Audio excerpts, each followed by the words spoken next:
Selamat bertemu kembali dalam renungan hari ini, tanggal 24 Oktober. Biarlah tubuh Bapak, Ibu, Saudara dalam keadaan baik-baik, seperti jiwa Bapak, Ibu, Saudara juga baik-baik. Ayat hari ini diambil dari Pengkhotbah 5 ayat 9 sampai 10. Siapa mencintai uang tidak akan puas dengan uang, dan siapa mencintai kekayaan tidak akan puas dengan penghasilannya. Ini pun sia-sia. Dengan bertambahnya harta, bertambah pula orang-orang yang menghabiskannya. Dan apakah keuntungan pemiliknya selain daripada melihatnya? Saudara, orang yang sangat mencintai uang dan mencintai kekayaannya tidak sadar betapa banyaknya uang yang sudah dia miliki. Mereka mencari semua kesempatan yang tampak oleh matanya dan diolah oleh pikirannya. Untuk apa? Untuk menambah aset dan penghasilannya.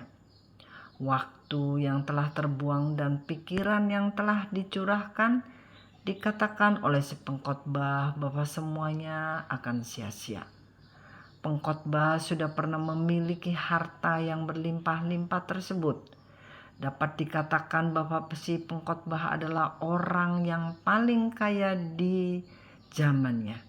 Tetapi akhirnya dia berkata bahwa semuanya tadi sia-sia.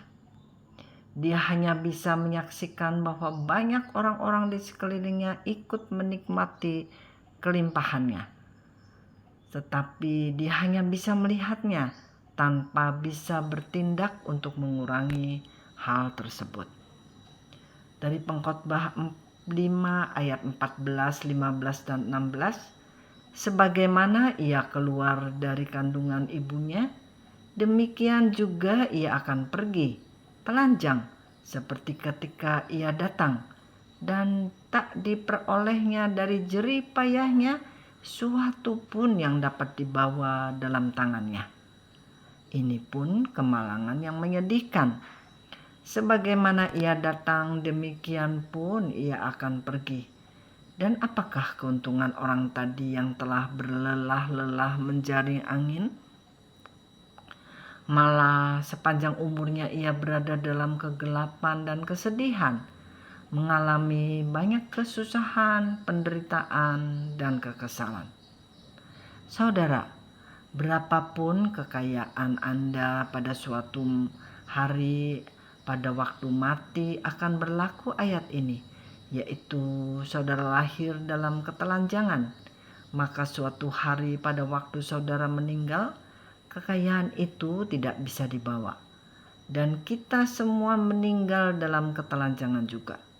Maka apakah untungnya berlelah-lelah sepanjang hidup tanpa menikmati kekayaannya? Tidak ada. Jadi kesusahan, kesedihan, penderitaan selama hidupnya, apakah ada orang yang berbagi penderitaan itu bersamanya? Jawabnya, tidak ada. Sebagai umat percaya, pengikut-pengikut Kristus, bagian hidup yang bagaimana yang dinikmati di bumi?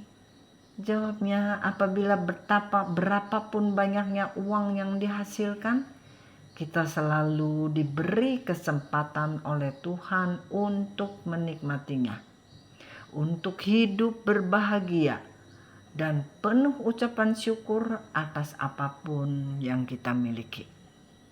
Dari Pengkhotbah 5 ayat 18, setiap orang yang dikaruniai Allah kekayaan dan harta benda dan kuasa untuk menikmatinya, untuk menerima bagiannya, untuk bersukacita dalam jerih payahnya juga, itu pun karunia Allah. Saudara, berapapun banyaknya harta yang kita miliki, apabila kita tidak diberi kesempatan untuk menikmatinya, maka kekayaan kita tidak ada artinya. Setiap hari terasa sibuk dan sibuk, serta waktu terasa kurang cukup selalu. Keluarga terlantar dan banyak pula yang tercerai-berai. maka berdoalah selalu untuk minta kepada Tuhan yang punya kedaulatan atas hidup manusia dan semua isi seluruh dunia. Doa agar kita semua mempunyai kuasa untuk menikmati harta seberapapun banyaknya untuk bisa menikmatinya. Amin.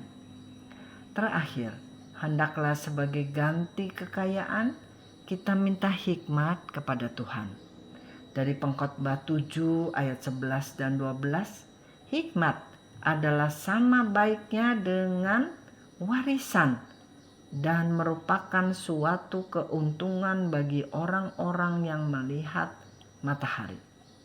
Karena perlindungan hikmat adalah seperti perlindungan uang, dan beruntunglah yang mengetahui bahwa hikmat memelihara hidup pemilik-pemiliknya. Jadi kita melihat di sini bahwa kedudukan hikmat lebih tinggi dari kekayaan. Perlindungan orang yang berhikmat seperti perlindungan uang, yang berarti orang tersebut akan mempunyai perlindungan dua-duanya, yaitu uang dan hikmat. Dan hikmat yang dimilikinya akan memelihara hidup pemilik-pemiliknya. Demikian renungan hari ini. Salam damai sejahtera dan kasih karunia di dalam Yesus Kristus beserta kita semua. Haleluya.